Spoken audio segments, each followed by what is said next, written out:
You've probably learned at school that the very first human beings came from Africa, but not according to Indonesian Minister Fadli Zon, who recently claimed that the very first human beings come from, that's right, Indonesia. There is something peculiar going on in this Southeast Asian country. In this video, you will learn how and why Indonesia is embellishing its own history.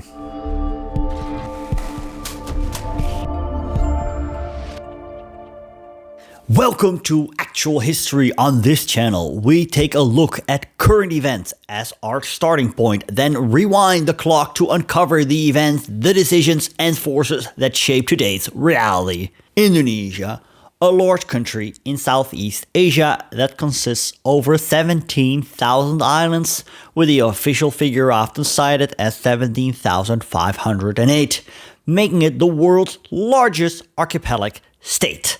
Though about 6,000 islands are inhabited. Indonesia is home to 718 regional languages. Bahasa Indonesia is the sole official and national language. It is a standardized form of Malay, historically used as a trade lingua franca. While nearly the entire population, over 94%, is fluent, it is the primary mother tongue for only about 20% of people, mostly in urban centers like Jakarta. It is used for government, education, and mass media. Other languages include Javanese, Sundanese, Madurese, Minangkabau, and many others.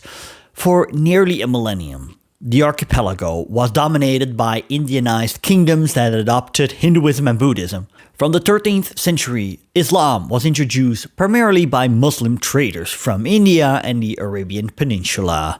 Before the Dutch established the VOC, the Dutch East India Company, in 1602, other Europeans had already begun to arrive.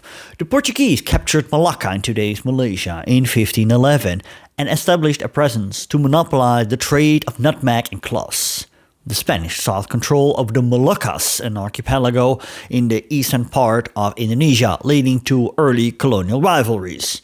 By the year 1600, the archipelago was a diverse mosaic of competing Islamic sultanates and remaining Hindu-Buddhist enclaves like Bali, all deeply integrated into a globalized spice trade. Dutch colonial rule in Indonesia began with the establishment of the Dutch East India Company, or VOC, which secured a foothold in the archipelago by seizing the strategic port of Yogyakarta and renaming it Batavia in 1619. For nearly 2 centuries, the VOC operated as a sovereign entity with the power to wage war and build forts, using brutal force and strategic alliances with local rulers to monopolize the global spice trade.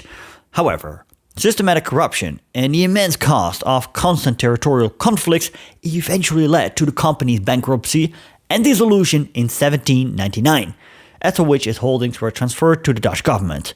The 19th century saw a dramatic intensification of colonial control following the brief British takeover, 1811-1816, and the costly Java War, 1825 to 1830, which broke the power of the local Javanese royalty.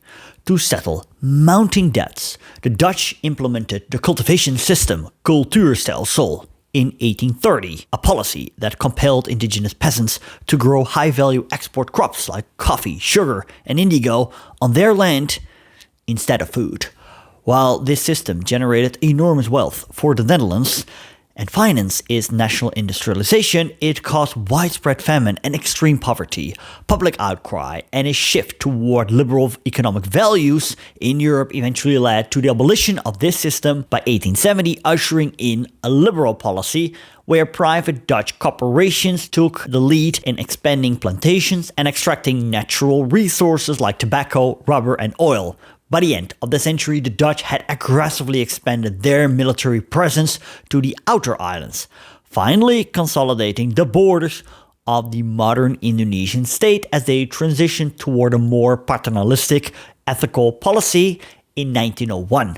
Despite efforts to improve infrastructure and educate the Indonesians, resentment against Dutch colonial rule grew when, in 1941-42, Japan took over the Dutch East Indies. The Japanese were greeted as liberators. During the Japanese occupation, over 4 million Indonesians would die, because of famine and forced labor. After Japan's surrender, the Dutch expected to regain control over their colony, but the Indonesians declared themselves independent, and the Indonesian War of Independence broke out. Due to international pressure and the failing to stop the Indonesian resistance, the Dutch recognized Indonesian independence in 1949. The first human did not come from Africa but from Indonesia. At least that is what Indonesian Minister Fadli Zon claims. At the end of October 2025, he put forward this assertion for the first time at the opening of a renovated temple complex. Indonesia has been overlooked for too long as the cradle of humanity, he argued. A few days later, at a conference on prehistory, he explained what he meant. The world remains fixated on the out of Africa theory, he told the assembled archaeologists. 60% of all prehistoric finds have been discovered on Indonesian soil. According to Zon, there is sufficient evidence that the origin of humanity lies in Indonesia. Scientists should embrace a new theory, he argued, that humans originated in Indonesia and spread across the world from the Indonesian archipelago. He called this the Out of Nusantara theory, referring to the old Javanese name for the Indonesian archipelago. According to scientists, Zon is being guided by nationalism, and there is no scientific basis for his statements. The fact that Zon presented this theory at a scientific conference makes it particularly painful, says Indonesian archaeologist Harry Truman Simanjuntak. There is absolutely no evidence for it. This damages Indonesia's reputation and scientific integrity, the archaeologist argues. A minister must weigh his words carefully. The more often he makes such nonsensical statements, the fewer people will listen to him. According to the minister, the famous skull cap of the prehistoric Java man returned to Indonesia in October by the Leiden Museum Naturalis constitutes important evidence for his argument. This Homo erectus skull is about 1 million years old and was excavated between 1887 and 1900 under the leadership of archaeologist Eugene Dubois from the riverbed of the Solo River in Java. Dubois was searching for the so-called missing link, the evolutionary connection between ape and human. Although fossil finds show that the Homo erectus already lived in Indonesia 1.5 million years ago, it is misleading to claim that the origin of humanity lies in Indonesia, according to Truman. All fossils found so far indicate that the earliest development from ape to human took place in Africa. Zon also clashed with archaeologists over other claims. For example, he linked prehistoric finds to ancient cave paintings discovered in Indonesia. Scientists recently established that a rock painting of a pig in a cave in South Sulawesi is 51,300 years old. This makes it the oldest cave painting discovered anywhere in the world to date. Zon suggested a direct evolutionary link from the origin of humanity to the period of the cave paintings. These statements prompted several archaeologists to publicly correct the minister. Archaeologist Daud Aris Tanudirio of Gadjah Mada University emphasized in the Jakarta Post that the cave paintings made by Homo sapiens in Indonesia have nothing to do with the early origins of humanity millions of years earlier. Although there is no evidence whatsoever that the origin of humanity lies in Southeast Asia, nuances to the out of Africa theory are possible. For example, it cannot be ruled out that different hominin species interbred, such as Homo sapiens with descendants of Homo erectus or Neanderthals, as recent DNA research seems to indicate, and possibly even with descendants of Homo erectus in Asia. But these nuances remain speculative, as fossil evidence is lacking. To date, almost all scientists assume that the evolutionary origin of humanity lies in Africa and therefore not in Indonesia. This is not the first time that Zon has made historically incorrect claims, Truman continues, who withdrew in January from the National History Book Project of the Culture Minister. The archaeologist was one of the scientists who initially collaborated on a series of history books intended to present Indonesia in a more positive light, as Zon explained at the project launch. Truman was recruited as the author of the first volume on prehistory, but withdrew when he noticed that political motivation outweighed scientific facts. In the project, the term prehistory was replaced by the beginning of civilization, an incorrect interpretation. Early civilizations are characterized by writing, and that is an incorrect term for a prehistoric period. The first book is now titled The Early History of Indonesia and the Emergence of Nusantara Society.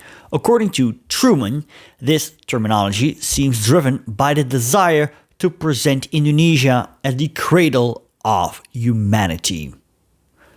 Concerns are high because the series will be used in education. Critics fear that the books serve a political purpose, such as fueling nationalism and obscuring the dark past of the current president. Truman's refusal to cooperate with the publication proved to be the beginning of broader resistance. In May, an initial version of the book series led to protests by scientists and human rights activists. It was not only prehistory that was being distorted. The history books were also accused of whitewashing dark chapters of recent Indonesian history. In November, also under the leadership of Minister Zon, former dictator Suharto was elevated to the status of national hero. Human rights violations during Suharto's regime, 1976 to 1998, during which the current president Prabowo Subianto served as a general, would be omitted. Zon was a prominent member of Prabowo's Gerindra party, denied in a subsequent debate that mass assaults of Chinese Indonesian women took place during Suharto's fall from power. These crimes were confirmed in 2003 by an official investigative commission. There is no indication that the resistance from scientists has led to revisions. On the contrary, in November, again under the leadership of Minister Zon, former dictator Suharto was elevated to national hero status despite loud protests. Suharto was a notorious person in modern Indonesian history. Hero to some, a villain to others. Click here to learn more about the dark past of the former Indonesian dictator.